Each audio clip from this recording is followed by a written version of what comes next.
Hello, today we are looking into some more functions. Our goal today is to return a value from our function we defined to our main function down here.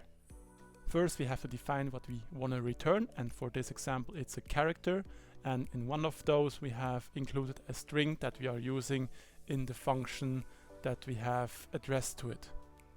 And before we go to the main function, we want to see what we actually return from our functions that we have defined.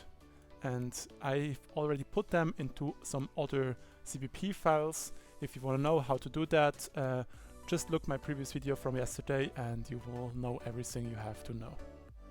And in this function we want to just return a character.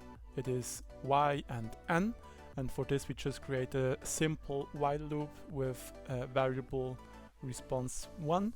And the most important thing is that you have response 1 in return, so it knows it can go back to the main function and give the right value into the code.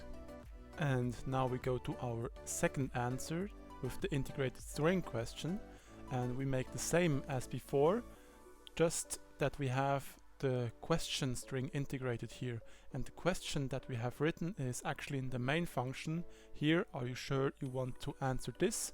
And it will return our value that we have asked for, the y or the n. Now we can finally go into our main function. First we create a variable for each function, answer1 and answer2, and then we can output them in a character out and receive our answer. And with that we can finally run our program, and first write y or n, we write n, and with that, thanks for answering n, are you sure we want to answer this? We say y, and with that, thanks for answering y, and the program finishes. And that's it for the video of Functions 2.0, and I hope you learned something or had some fun watching it, and with that I say bye.